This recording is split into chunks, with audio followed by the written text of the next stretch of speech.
आज आपण अतिशय चविष्ट आणि पौष्टिक असा टॅमॅटो सूप बनवतोय, जो मोस्टली हिवाळ्यामध्ये किंवा गारव्यामध्ये बनवला जातो। आपण नेहमी स्नॅक्स खातो, पण कधीतरी सूपही ट्राय करा, खूप छान लागतो। तर मी इथे काय केले, मध्यम आकाराचे टॅमॅटो स्वच्छ धुवून घेतलेत। तुम्ही टॅमॅटो मोठेही घेऊ शकता। या प्रकारे लाल भडक टॅमॅटो घेतल्याने काय होतं, आपल्या सूपला खूप छान कलर येतो आणि चवही खूप छान लागते। हे जे रसरशीत टॅमॅटो आहेत, त्याला खूप बारीक चिरायचं नाही। मी अर्धा टॅमॅटोचे 4 तुकडे होतील एवढंच बारीक चिरून घेतलं आहे त्याला। मी या प्रकारे 6 टॅमॅटो चिरून घेतले आहेत। तुम्ही जेवढं तुम्हाला सूप बनवायचं आहे तेवढे तुम्ही टॅमॅटो घेऊ शकता।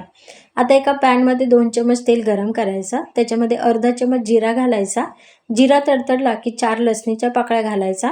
इथे मी मध्यम आकाराचा कांदा उभा चिरून घेतलाय, तोही याच्यामध्ये घालूया आणि आपण जे टॅमॅटो चिरून घेतले होते तेही घालून घ्यायचं। सोबत एक छोटासा आल्याचा तुकडा घालायचा आणि सर्व मिश्रण एकजीव करून घ्यायचं आहे।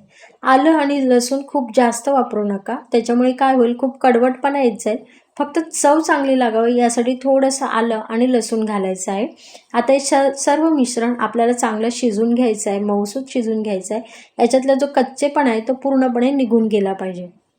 मी झाकण ठेवून याला 2 मिनिटं याची वाफ काढून घेतली आणि 2 मिनिटांनंतर पाहू शकता टॅमॅटोमधून पाणी सेपरेट व्हायला सुरुवात झाली आहे। त्याचबरोबर खूप छान एक वासही येतोय।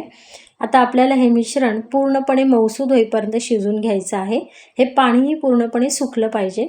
याच्यामध्ये मी थोडीशी कोथिंबीर घातले, देठासकट घातले, तुम्ही कोथिंबीरचे फक्त देठही घालू शकता। सोबत मी इथे 2 काश्मीरी लाल मिर्च घातले, जेणेकरून आपल्या सूपला खूप छान कलर येईल।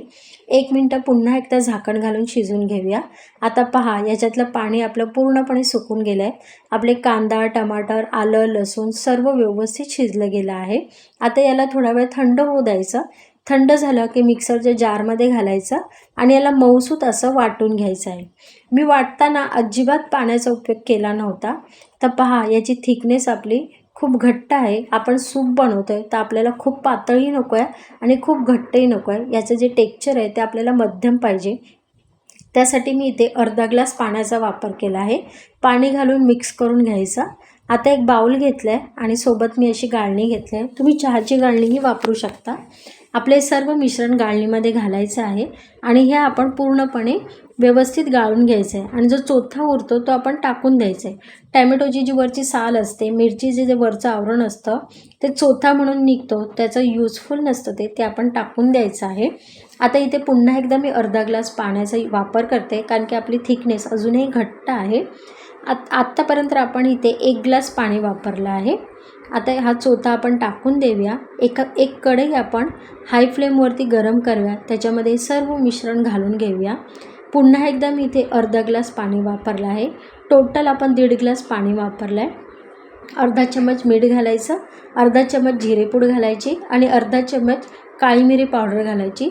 सर्व मिक्स करायचं आणि हाय फ्लेमवरती आता याला आपण गरम करून घ्यायचं आहे। चांगल्या कलरसाठी मी इथे 1 चमच काश्मीरी लाल मिर्च पावडर वापरते आणि चांगल्या चवीसाठी इथे थोडासा बटर घालायचा आहे। सर्व मिक्स करायचं। आपली थिकनेस बघा परफेक्ट आली आहे। तुमचं सूप जरी पातळ झालं तरी घाबरायचं नाही।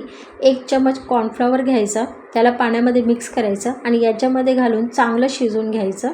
परफेक्ट असं सूप बनून तयार होतं, अगदी रेस्टॉरंट स्टाईल सूप बनून तयार होतं। तुम्ही जर आजारी असाल, तुमच्या तोंडाची चव गेली असेल, तेव्हाही तुम्ही हा टॅमॅटो सूप बनवून पिऊ शकता। चवीला खूप भारी रेसिपी आहे, घरी नक्की ट्राय करा।